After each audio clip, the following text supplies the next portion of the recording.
kosala endenge ezala kaka comme d'habitude. Tu éviter ceux qui ont ça la biso nini, ceux qui ont lié nini.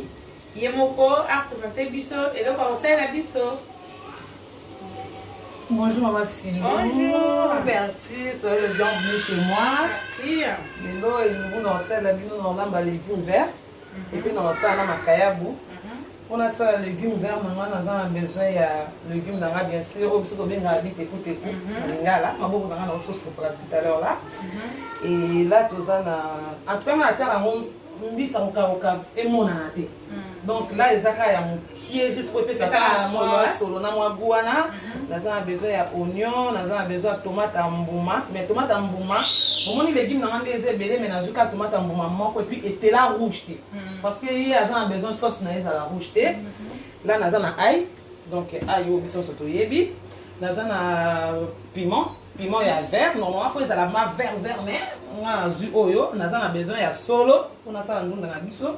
Mais non, on a pas tu vas solo mais la version tebele oyo na moni ya pembe tuzaka ya vert ngai na linga kolamba na solo oyo pona ezala nga kuvaka ngo buna monoko. Ah d'accord. Oh na mususu ezala pe ya vert makasa na ezala bololo nga na koka ngo penza te.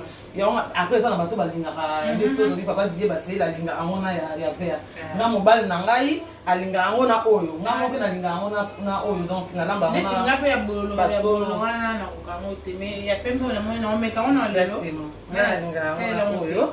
Après pour na sala sous les légumes nous avons besoin ya kibor. Donc kibor oyo. Nous avons besoin de bicarbonate alimentaire, s'il vous plaît. Pour les bicarbonate alimentaire, pour pouvoir aller au supermarché, nous sommes africains. Nous avons besoin d'huile et puis nous avons besoin de sel. Maintenant, nous avons besoin de poivron rouge, oignon, un peu d'ail, nous avons besoin de là, maintenant, nous avons besoin de légumes verts. Les légumes verts, nous avons besoin de maïs, nous avons déjà checké pour nous avons besoin de natie mai nanga pourquoi na ochango na mai nanga oyo ko déjà toka na kolamba légumes verts bicarbonate na kolamba mona légumes té donc na zui une cuillère à café ya bicarbonate na sauté on a mai nanga donc na zui na bakisi même pas demi mais juste un tout petit peu na sauté on a mai nanga juste pour na sokolé nango légumes. Pour les légumes, nous garder couleur il y a vert, on a petit bolian, on a légumes n'engagent pas bolian aucun en couleur. Moi, il y a le quoi déjà toki, la jus légumes nanga, la tché, on tient et tout comme pendant quelques minutes pour le carbonate et imprégner dedans. Une fois que vous s'imprégner vraiment dedans, il y a monté ça là et garder couleur. Pour moi, le bicarbonate, on petit quand on peut et lemba ma casse vraiment. Bon, moi, c'est une ça la matière en bois ou bien en plastique, hein, pour éviter d'abîmer des marmites. Ce que pour les bâtiments, c'est vraiment l'ambacana, oh, parce que balut, on a remarqué que tant que balola biloko, et bien ça va nous on a assez. Donc ça la question c'est biloko de ça on va fondre pour nous on a des sous les ça va nous donc voilà pourquoi comment on tient on a la cuillère. Et là maintenant le petit tango on dit les autres imprimés hein moi qui on j'ai repos dans le quartier les autres quand on dango donc le petit tango on a pardon balamba la cuisine fait la femme hein des baloba donc là maintenant on imprimer déjà nous prenons les légumes verts nous avons du mal et puis ma kaka et changer la couleur mais ce qu'on a bien na oyeba ndenge maman au TV a ça les légumes naé on a bien copier et dans la carte on va copier kaka on sait jamais là maintenant moi nazo ça on a bicarbonate na fini quitter hein pour yeba fini kaka été ça toujours au fond maman bah tu vois mais ah on a bicarbonate et si la vitamine on boit c'est pas grave c'est le retour là on a pour ça tous les vitamines et les vitamines on boit dans les légumes tu récupérer on a tomate na ba aubergine na ba oignon na ba ail donc pour récupérer la vitamine on n'a pas de souci surtout perdre la vitamine qui awa tant que vous rincer en haut ce n'est pas un problème tout tu vas vraiment 50 minutes du coup là ici imprimé 5 bonnes minutes le temps est tout cas vraiment balamba kaka nushika jogoke alamba kaka Agnès Mbala biloko no yango kuluta baleki balamba kaka yango ya epa Agnès Mbala tobeta mo kitoko jise lupini Didier Baseila mon pote namoni légumes nanga et ça va maintenant nazoya nango mpona rince yango nazwi éditeur nanga mpe bato nyonso bazango eza nango na ndenge ebele nga nango egute yango na oyo nasoki légume na ngai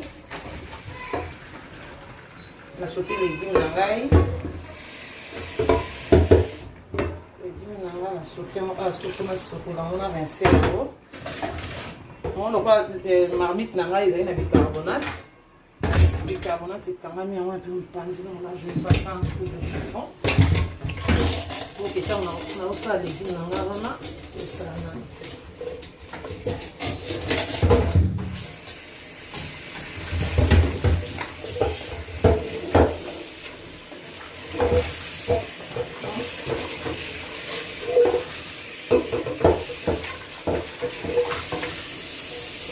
là najima inike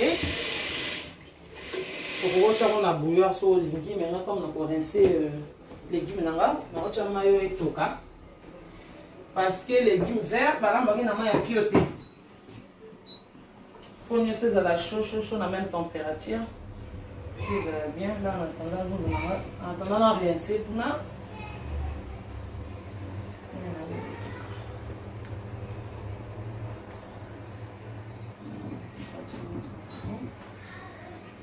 là maintenant on se là on a égoutté en haut ça faut égoutter en haut bien faut que sokola pardon bien parce que bicarbonate a longwa solo là bien mo boyi goût bicarbonate na noko abongaka na limbondo wa zandula donc faut sokola bien là on sokola na mai na ngai ya moto ya robinet pour l'ongwa bien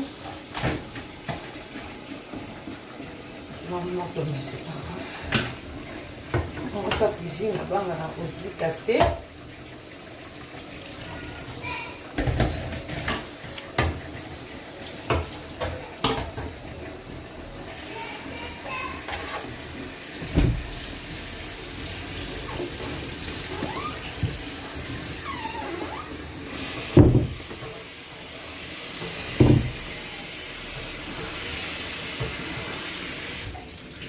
là maintenant c'est bon, on va bicarbonate déjà souhaité.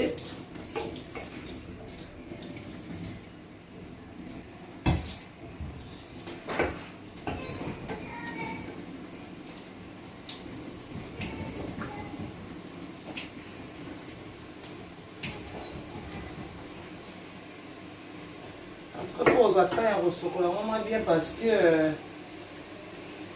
moi, bicarbonate, on a des bimines. Ngomba na ngai nyonso wana là namoni mai na ngai échauffé bolimbisa wana bande cuisine na tie tablette bon continuer comme ça c'est pas grave désolé namoni mai na ngai si etoki parce que nde na bako n'aurait tout à l'heure les goûts vers balambaka ye na mai ya pioté parce que lukaye soit temps échauffé et ya au chantier légumes couleur pour légumes changer couleur te faut nyonso eza na température moko déjà ya kotoka na tie légume nanga maintenant na procéder na baépice nanga donc nabaki na otia ngo mbisa okauka ebele te oyo mbisa okauka nanga eza ngolo na balégume vraiment mingimingi ngolo moto ezalaka bien natia ngo ngolo natia ngo piment nango nalongoli banini oyo te mpo nasokolaki nalongoli yango te mpo de père ke epanzana eswa natie oignon nanga ndambo en tout cas moi j'aime l'oignon ça donne un goût spécial à la nourriture natie oignon maintenant nazwi basolo nanga moi je le divise par deux Ils ont déjà lavé. On préparera qu'il y a tout à l'heure.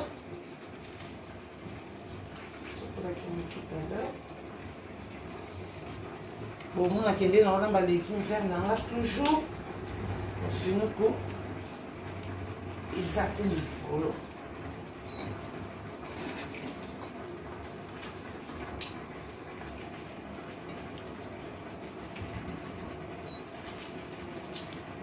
Exact pour garder toujours la ail.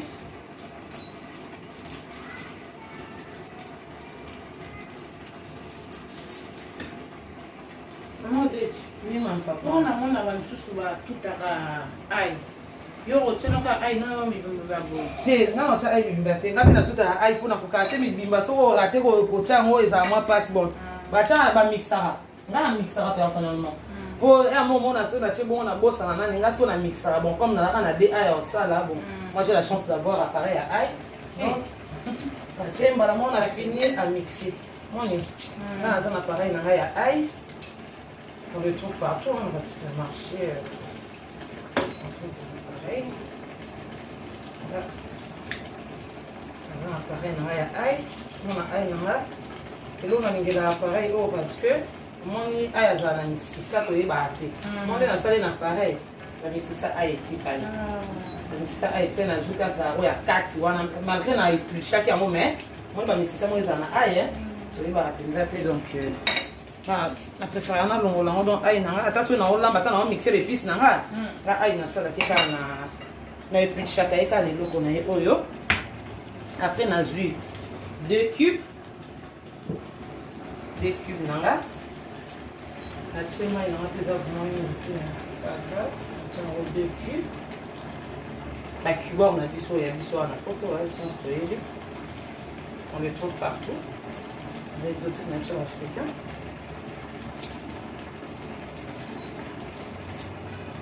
Voilà. On a détail maintenant on a sel. Ngai na conserve la mingi. Il y a sel. Tout ça directement boité. Pourquoi? Parce que ce qui est logo est raté, c'est comme là avoir un zoom au vima. Donc à ça c'est dans un bon on est dans maman qui bacha kana. Non, ça c'est le belé parce que na qui bon ils ont déjà na sel. Donc les légumes peuvent ils ont vraiment facile à côté moi. Donc na moi sel na mandambo oyo na goûter yango après. Après j'ai tomate nanga. Bon moi attends si ça on tomate nanga na baloli na jus d'épices mais sur les colonnes qui tient on a c'est. La tomate, s'il vous plaît, tomate, ça a été là, ma cassité parce que a changé de cuillère. Cette cuillère, on a du bicarbonate. Le légume est à la tomate est à la été laté. Parce que ça, c'est légume vert, faut que la couleur naïe. Là maintenant, on a ça d'épices, on a c'est. Tout ce qui est quelques temps et tout. On a beau ça ne huile thé, hein. On a autre huile, mais on a autre après. Ça l'épice là.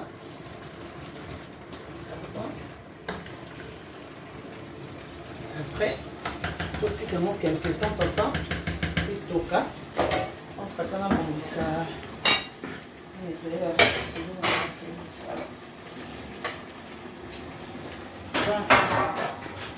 Là,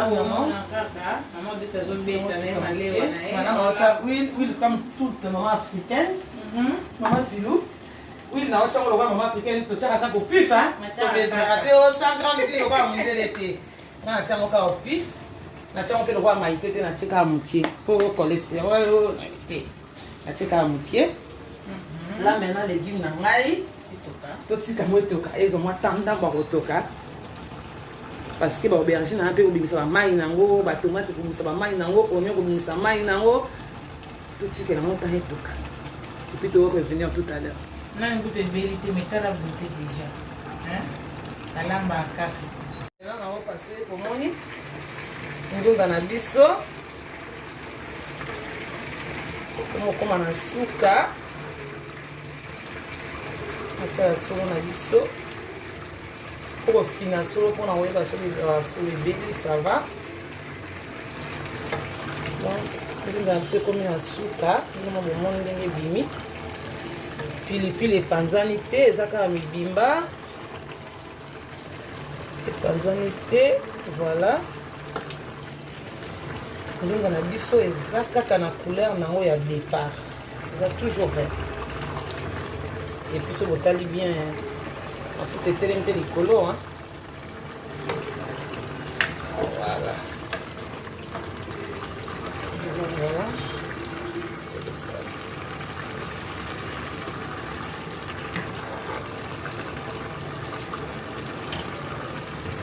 Ça c'est nickel.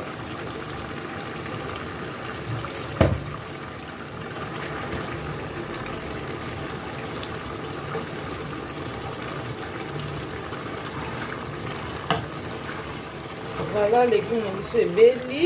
On va revenir vers bino tout à l'heure pour nous lakisa bino ndeni na osala makayabu na ngai. Une étape ya kokisa légumes na ngai, légumes verts na étape ezali c'est bon et belli. Bon, tout à l'heure na lakisa bino makayabu na ngai, donc là na otoka na makayabu na ngai. Na lakisa bino poivron, oignon, ail. Na cheki na makayabu na donc là na mixer yango na zuma matungulu na poivron na mixer. Là maintenant on a procédé une étape na ya makayabu. Donc voilà. Bon maman Odette nga na tunelo mo pona mona ba misusu ba kanga makayabu bakata kaka ba matungulu ba poivron bakata kaka. Yo eza modèle no ni kaka bu. Ngeza modèle na ni kaka parce que batinyo so ba yebi maman Odette ateka pe na biloko walia. Donc na cha yango pe na ba barquette. Makayabu wana ya piment. Là lelo na cha piment te. Parce que naza mopaya na ngamo lelo ali ya piment te, donc lelo na sona lamba lelo na ça très attention na niveau piment. D'accord. Mais ça va se boye na mixer boye na mixer na piment. D'accord. Mais o ya recette na lelo na cha piment te. Là puis na ngeza déjà sauté. On va ça donc on va de sorte qui est belle vraiment. De sorte qui est belle vraiment. Et puis voilà, ça ça makayabu na ngai. Donc on se tolia yango na semo na kwanga na makemba. Il faut accompagner yango. Voilà, donc et puis nga makemba na ngama si na sala yango na four to micro-ondes. Na tokisa yango na mai te. Na tokisa makemba na mai te. Oyo eza bouillon na ngai ya mbisa okauka nzombo. Bokomona yango kaka ntango tomata table. Eza recette na ngai ya nzombo na solo. Basi masolo bolingi eza pe na bafaso elambameli. Mama silo sekanga bina lambi nzombo na nga na nzungu na nga monene. Na nzungu na nga moko ezikisa na rapide. Et puis nga na réchaud moko epona banzungu donc etc. Nzungu nyonso tout. Biloko omona kade ya sauce na makayabu ndenge ekende. Sauce na makayabu eza ya poivron. Poivron rouge s'il vous plaît, à vert thé. Na oignon, il faut aussi que la montagne est belle, pour retourner tout le temps pour hésiter. Puis quand il faut belle là, pour procéder pour ça on a makayabu na biso. Là na mon sauce na exultant. Donc on a sur la robée là. Na oignon, na moi sur la robée là. Mais et belle paysan non bien té, attends chérie. Et belle vraiment on passe là. Et belle vraiment non bien té. Et belle non bien té. On va se laisser pour bien c'est là moi na.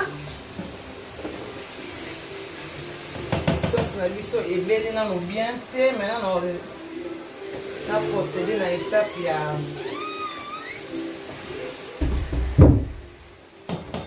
là maintenant la salle sauce na na moni et pèse moi sur la ya kubela ndambo ebeli complètement te na bando cha siko ko imprégner makayabu na kati maman silo Oui maman. siko na bana étape ko cha makayabu na kati na cha makayabu na ngai parce que na rotike la makayabu tant Et quand tu as goût na kati. Voilà, tu as tout compris. On va faire une temps. Disais mikanda ozomona ba recette on a nayebi yo okataka matungulu mais oyo soki eza ya kokata te eza mikanda emili mbala tokos épice nango nazomata ngo likolo ya makayabo te koma likolo makayabo ekoma na se kaka nde nasalaki na légume yanga tout à l'heure comme ça etoka ensemble eza makayabo ya sauce te bino moko omoni te eza makayabo te ala makayabo ya supu te donc makayabo na bepice oyo tobenga yango bongo okoki kolia yango kaka boye na kwanga kaka boye na semoule. Déjà, oignon, poivron, ça fait office de légumes déjà. Donc, je crois qu'on a des légumes. Donc, on a même dit qu'on a des légumes. On a des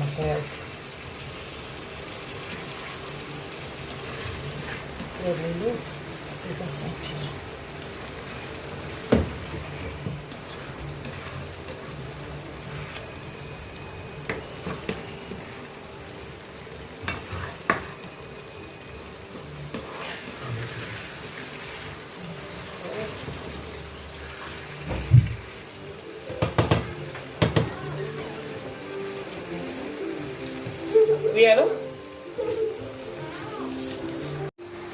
Allô? Karine? Hey! Bonne nuit, maman. Ça va et toi? Comme d'habitude. Ndenge ozana na tie opala okota na émission lubu na osala mbala moko nde ozana naosala elubu naza en plein tournage donc ndenge ozana mongongo na yo okomiyoka na YouTube nayebisi yo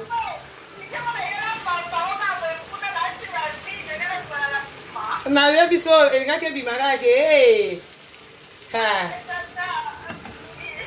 chance na mi signalé olobi ouais ça va ça c'est facile faut comme me sauver vers la fin ah t'as tout compris là nasali makayabo na légumes verts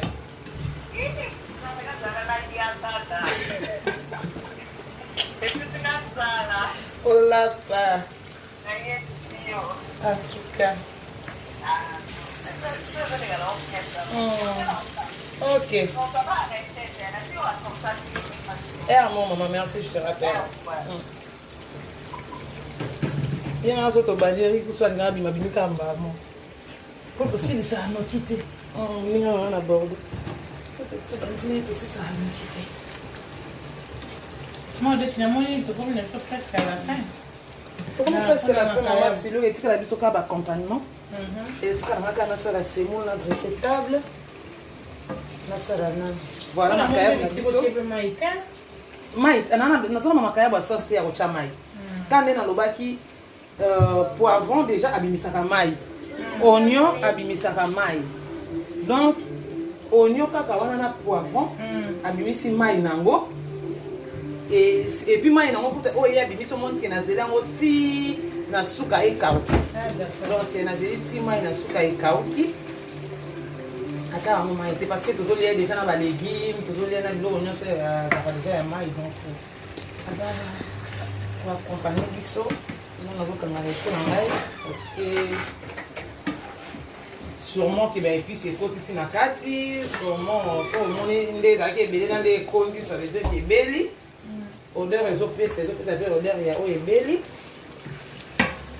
lelo tokata semoule donc elubu na ngai ya makayabo na ngai ya légume bouillon même si napesi bino yango te mais elubu na ngai esuki awa etika ngai nasala baaccompagnement ka nde nayesi bino tout à l'heure ke nga makemba nasalaki na micron to na four nga na osala ye na micron oyo nanga mpe plus rapide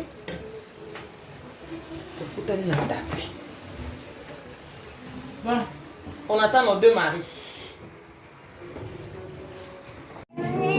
Papa, je suis madame,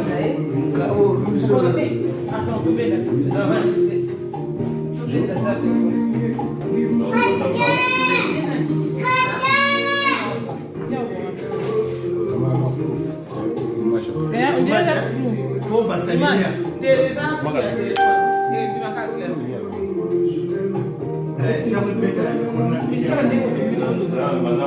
Non, c'est pas un problème.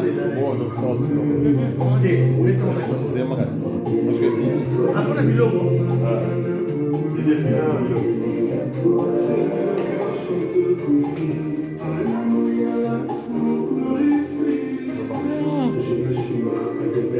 a des musique à battre côté.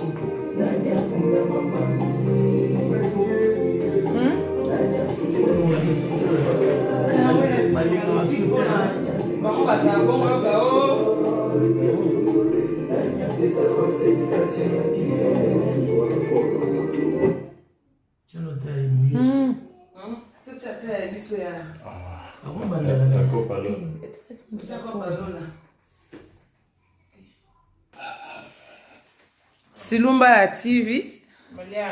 Allez vous abonner massivement sur sa chaîne YouTube. Ça, c'est les couples. Hein. Papa JC et sa femme.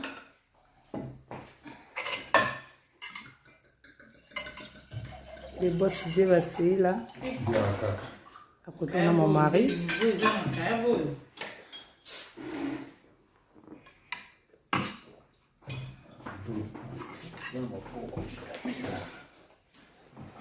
Oui, on a ça, Afrique, il y a un peu dans ma boucle. Mais oui, puisque vous êtes dans ma boucle.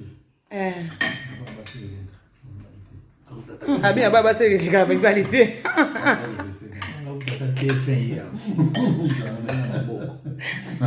Eh ben oui, à ta défayée.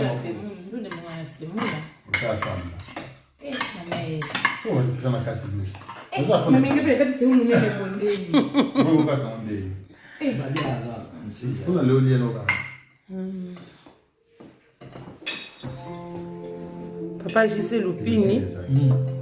Bala bata mama Silou.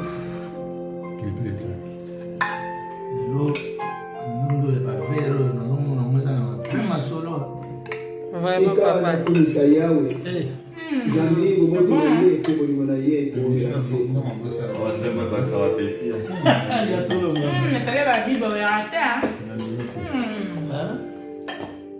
C'est trop bon. Moi, on est ma carabo. Eh, pardon. Koto. Bokoto.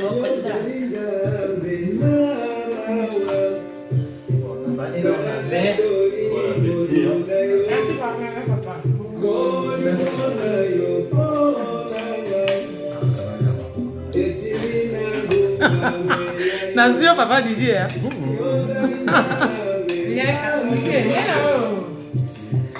Mais papa juste ça aller na maboko, yo liko ya maboko te poani.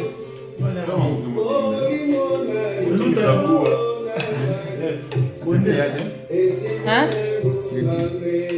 Ah oui, il faut nous appeler pilipili.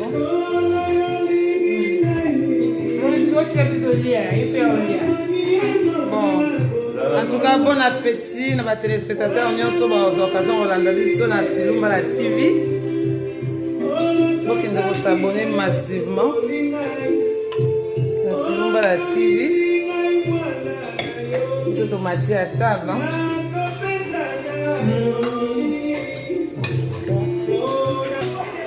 Ouais, bah c'est là, ça va.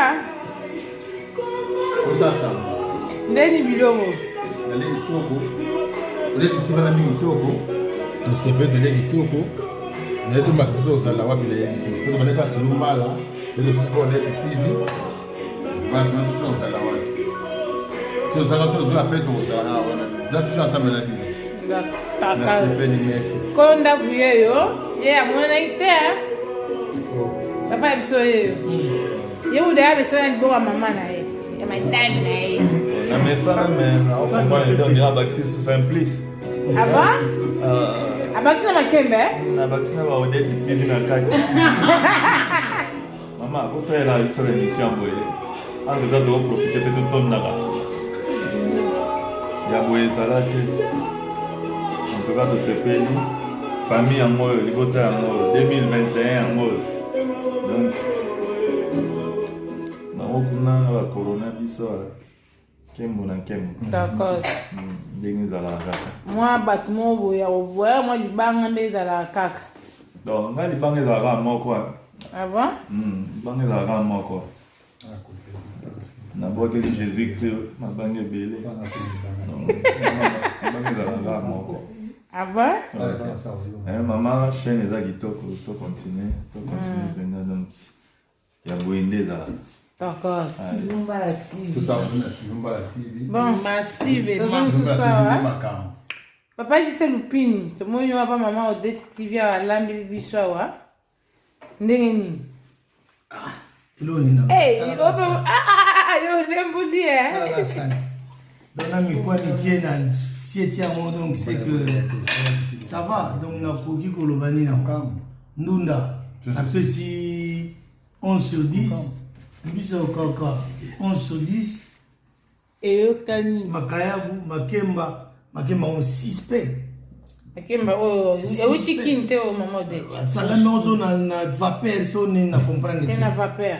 Atoli santé. Donc ça va quoi. Bah bon s'abonner massivement. Na Odette TV, il y a Silumba la TV aussi. Voilà quoi. Bon, meilleur vœu à tout le monde. Na pesca moi dédicace na ngana di de Kanza, de loi des prêts, Agnès Mbala, José Mas Masungula, Fernando Easton, Mobile Virginie Mbala, Diembala Nzambanjili, Nathalie et Francis Tokos. DJ. Le boss Didier Bassé là. Mbala bata jadis. Jadis C'est Mbemba. Ah non, c'est le banga mystique, moi ça bosse. Terrain moi ça bosse. Moi ça bosse jadis.